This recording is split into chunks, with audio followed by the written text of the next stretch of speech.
Et vous venez de suivre là quelques notes de jazz à l'occasion de la journée dédiée à ce genre musical ce 30 avril. Et pour évoquer ce style musical, nous accueillons notre invité en plateau, Ruben Binam, pianiste, producteur très connu dans la scène jazz au Cameroun, promoteur culturel. Bonjour et bienvenue. Merci. Alors dites-nous, le jazz est-il un style qui nous parle au Cameroun? Absolument. Déjà, le jazz, c'est plus qu'un style musical, c'est un état d'esprit, c'est un art de vivre. Et vous l'avez suivi dans ce merveilleux reportage, c'est une musique que l'on doit à l'Afrique et aux Afro-descendants. Alors, quoi de plus normal que de se réapproprier à chaque fois qu'on en a l'occasion les victoires de l'Afrique à travers le monde. Et le jazz est une de ces victoires. Alors, le jazz a-t-il encore une place dans l'univers musical au Cameroun avec la montée en puissance des styles comme l'afro-pop aujourd'hui? Mais il faut comprendre que le jazz a toujours évolué et que le jazz, c'est un état d'esprit qui est parti des années, approximativement, on dit des années 20-30 pour donner un point de départ, mais qui n'a cessé d'évoluer et qui continue d'évoluer aujourd'hui. L'expression musicale africaine, c'est important peut-être que je le dise à nos téléspectateurs, est basée sur le jazz. Pour une raison toute simple, c'est que lorsque vous vous formez dans le domaine musical, vous passez par le tronc commun. Il faut comprendre l'improvisation, il faut comprendre les complexités harmoniques, il faut comprendre la sensibilité modale. Et tout cela, c'est l'école du jazz.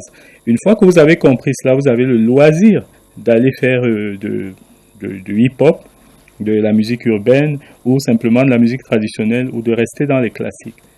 Donc, Ruben, once again, you're welcome. Music is your passion, and apart from playing the piano, you've also tried your hands on other instruments like the guitar.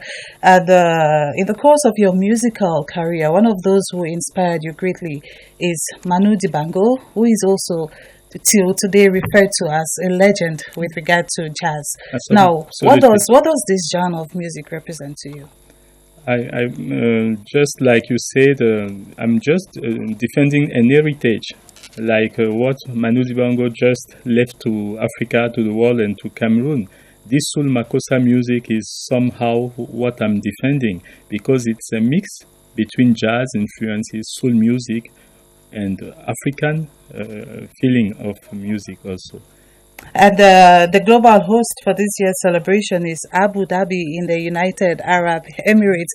But we imagine that it's also going to rain fireworks in Ubuntu today.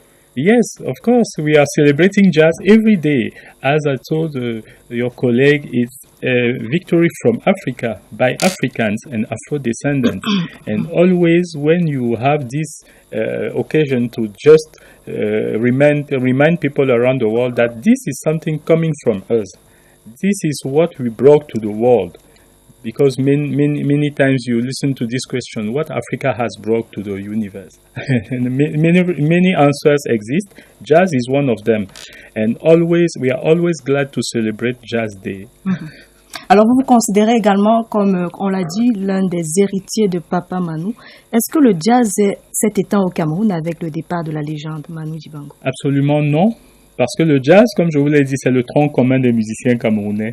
Et aujourd'hui encore, la tradition est de mise. Vous avez des artistes qui travaillent tous les jours à revisiter ce que j'appellerais aujourd'hui les classiques du Cameroun en version jazzifiée. Vous avez un projet comme Jazzstellation que nous apprécions personnellement beaucoup.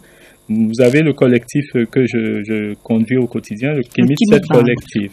Et donc, avec ces formations, entre autres, parce qu'il y a énormément de musiciens, il y a Caillou aussi qui fait un travail énorme dans la transmission, notamment au niveau des souffleurs, cuivre et bois.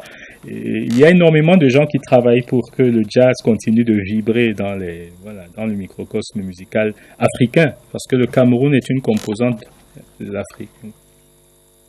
Merci à vous, Ruben. Merci d'être passé sur ce plateau pour nous apporter tous ces éclairages. Ce soir, vous avez prévu quelque chose pour marquer l'événement? Oui, nous avons prévu une rencontre avec les percussionnistes dans le cadre d'un projet porté par l'un de nos poulains, Michel Yetna. Percussion Scola tombe le jour de la célébration du jazz. Donc, les percussionnistes auront la responsabilité de célébrer ce jour-là chez nous au Centre culturel Ubuntu.